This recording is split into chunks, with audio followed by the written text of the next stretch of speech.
আপোনালোকৰ কাৰণে গুৰুত্বপূৰ্ণ ভিডিঅ' লৈ আহিছোঁ। এইটো ভিডিঅ' হ'ল যদি আপোনালোকে এইবাৰ মেট্ৰিক পাছ কৰিলে ইতিমধ্যে কিন্তু আজি দৰ্পণ পৰ্টেলটো মুকলি কৰি দিয়া হৈছে হায়াৰ ছেকেণ্ডেৰী ফাৰ্ষ্ট ইয়েৰত এডমিশ্যন লোৱাৰ কাৰণে। যিসকলে মেট্ৰিক পাছ কৰিলে কেনেকুৱাকৈ আপোনালোকে দৰ্পণ পৰ্টেলৰ পৰা হায়াৰ ছেকেণ্ডেৰী ফাৰ্ষ্ট ইয়েৰত এডমিশ্যন লোৱাৰ কাৰণে ফৰ্ম ফিল আপ কৰিব। মই আজি এইটো ভিডিঅ'ত আপোনালোকক সম্পূৰ্ণ প্ৰচেছ ষ্টেপ বাই ষ্টেপ দেখুৱাই দি আছোঁ। আপোনালোকে জানিবলৈ হ'লে ভিডিঅ'টো সম্পূৰ্ণকৈ চাই ল'ব স্কিপ নকৰাকৈ। আৰু যদি আপোনালোকে মোৰ চেনেলত নিউ হয় মোৰ চেনেলটো ছাবস্ক্ৰাইব কৰি ৰাখি দিব। এতিয়া আপোনালোকে ফাৰ্ষ্ট এইটো অপশ্যনত আহি যাব, আপোনালোকে দৰ্পণ লিখি চাৰ্চ কৰি দিব। এতিয়া কিন্তু আপোনাৰ ওচৰত অফিচিয়েল অপশ্যনটো অ'পেন হৈ যাব এনেকুৱাকৈ। মই কিন্তু আপোনাৰ সুবিধাৰ কাৰণে অপশ্যনৰ লিংকটো মোৰ ডিছক্ৰিপশ্যনত দি দিছোঁ। আপোনালোকে ডাইৰেক্ট ক্লিক কৰি ফাৰ্ষ্ট এইটো অপশ্যনত আহি যাব। হোৱাৰ পিছত ইয়াত যাব থ্ৰী ডটৰ অপশ্যন দিয়া আছে। এতিয়া আপোনালোকে ফাৰ্ষ্ট থ্ৰী ডটত এবাৰ ক্লিক কৰিব। এতিয়া আপোনাৰ ওচৰত ইয়াত কিছুমান অপশ্যন অ'পেন হৈ যাব এনেকুৱাকৈ। একেবাৰে তলত চাব দিয়া থাকিব লগ ইন। এতিয়া আপোনালোকে লগ ইনৰ ওপৰত এবাৰ ক্লিক কৰিব। ইয়াছ আপোনালোকে ফাৰ্ষ্ট এইটো অপশ্যনত আহি যাব, থ্ৰী ডটত এবাৰ ক্লিক কৰিব। তাৰপিছত এতিয়া আপোনালোকে একেবাৰে তলত আহি লগ ইনৰ ওপৰত এবাৰ ক্লিক কৰিব। এতিয়া আপোনাৰ ওচৰত আৰু এটা হোম পেজ অ'পেন হৈ যাব এনেকুৱাকৈ। ফাৰ্ষ্ট চাব ইয়াত দিয়া থাকিব mobile number, date of birth আৰু 6 ডিজিট পিন। এতিয়া কিন্তু আপোনালোকে ফাৰ্ষ্ট আপোনালোকৰ ফোন নম্বৰটো ৰেজিষ্টাৰ কৰিব লাগিব আৰু আপোনালোকে ইয়াত 6 ডিজিট পিনটো বনাব লাগিব।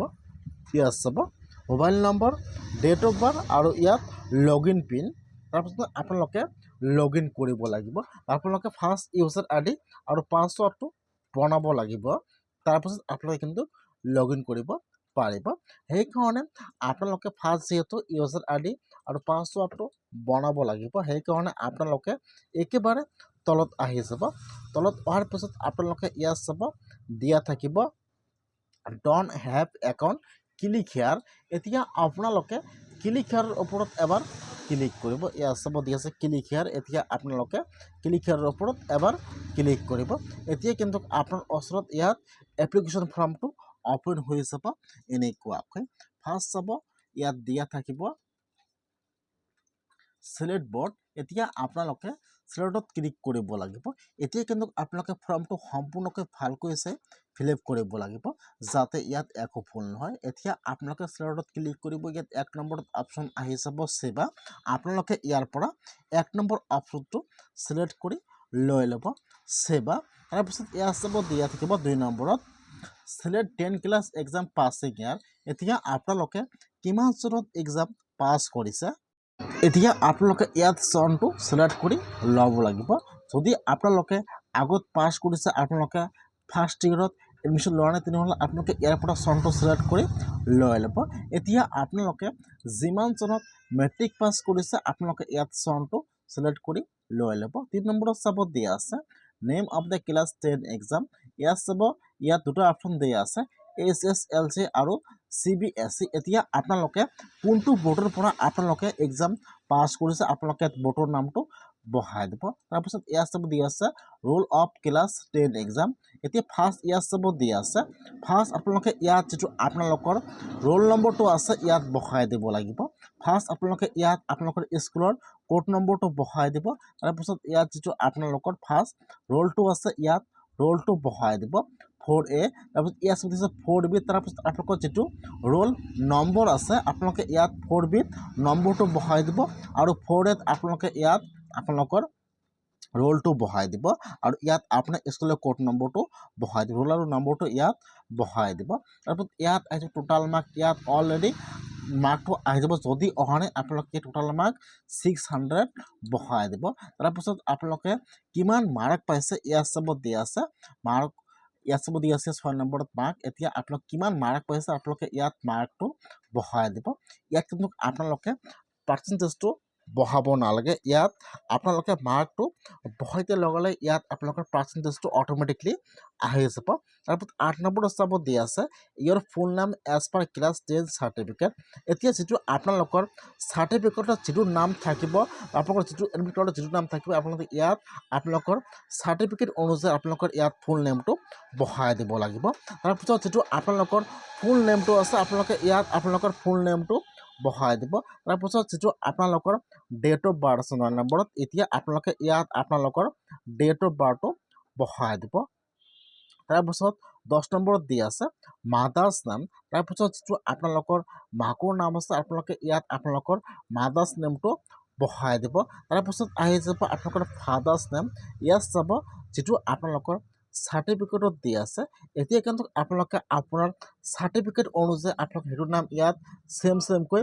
বহাই দিব লাগিব ইয়াত আপোনাৰ ফুল নেম বহাই দিব ডেট অফ বাৰ্থ বহাই দিব মাদাৰ্ছ নেম বহাই দিব আৰু ইয়াত ফাদাৰ্ছ নেমটো বহাই দিব ইয়াত চাব দি আছে গাৰ্জিয়ান নেম আৰু ইমেইল আইডি যেহেতু ইয়াত ষ্টাৰ মাৰ্ক দিয়া নাই আপোনালোকক সেইবোৰ ফিল আপ কৰিলে হ'ব নকৰিলেও কিন্তু একো নহয় সেইকাৰণে যদি ষ্টাৰ মাৰ্ক দিয়া নাই আপোনালোকে যদি জানে ইয়াত বহাই দিব নাজানে ইয়াত বহাই নিদিলে কিন্তু একো নহয় ইয়াত আপোনালোকৰ যোন গাৰ্জিয়ান আছে ইয়াত গাৰ্জিয়ান নেমটো বহাই দিব যদি আপোনালোকে আপোনাৰ ইমেইল আইডি জানে ইয়াত বহাই দিব নহ'লে আপোনালোকে ইয়াত বহাই নিদিব তাৰপিছত এতিয়া আপোনালোকে অলপমান তলত আহি যাব ইয়াত চাব দিয়া আছে 10 ডিজিট মোবাইল নম্বৰ এতিয়া যিটো আপোনালোকৰ মোবাইল নম্বৰ আছে আপোনালোকে ইয়াত আপোনালোকৰ মোবাইল নম্বৰটো বহাই দিব মোবাইল নম্বৰটো বহাই দি আপোনালোকে সেন্ড অ'টিপিত ক্লিক কৰিব এতিয়া কিন্তু আপোনালোকৰ মোবাইলত অ'টিপি আহি যাব তাৰপিছত আপোনালোকে ইয়াত অ'টিপিটো বহাই দিব অ'টিপিটো বহাই দি আপোনালোকে ভেৰিফাই অ'টিপি ক্লিক কৰিব তাৰপিছত ইয়াত আৰু এটা অপশ্যন অপেন হৈ যাব আপোনাৰ ইয়াত এটা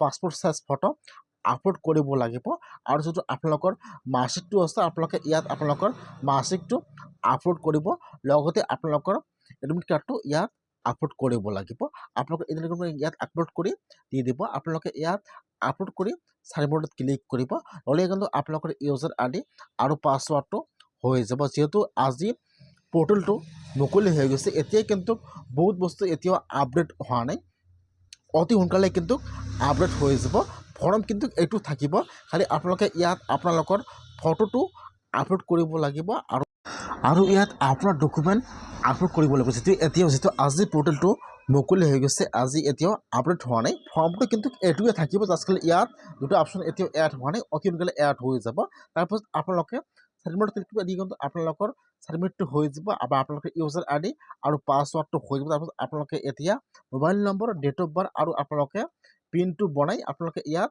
লগইনত ক্লিক কৰিব লাগিব তাৰপিছত আপোনালোকে যিটো কলেজত আপোনালোকে এডমিশ্যন ল'ব আপোনালোকে ইয়াত হেৰি কলেজৰ নাম ইয়াত সেট কৰিব লাগিব কেনেকৈ কৰিব মই আপোনাক নেক্সট ভিডিঅ'ত সেইটো প্ৰচেছ দেখুৱাম যেহেতু আজি ছাইটটো মুকলি হৈ গৈছে সেইকাৰণে এতিয়াও বহুত বস্তু আপডেট হোৱা নাই অতি সোনকালে আপডেট হৈ যাব আপোনালোকে সকলো ডকুমেণ্ট ৰেডি কৰি ৰাখি দিয়ক যিটো আজি পোৰ্টেলটো মুকলি হৈ গৈছে অহাকালি সকলো বস্তু আপডেট হৈ যাব আপোনালোকে অহাকালি এইটো পোৰ্টেলত আহি আবেদন কৰিব হায়াৰ ছেকেণ্ডেৰী ফাৰ্ষ্ট ইয়েৰত এডমিশ্যন লোৱাৰ কাৰণে পোৰ্টেল আজি কিন্তু ছাৰ্ভাৰ আহি গৈছে আপোনালোকে অহাকালি এইটো পোৰ্টেলত আহি এডমিশ্যন লোৱাৰ কাৰণে আবেদন কৰিব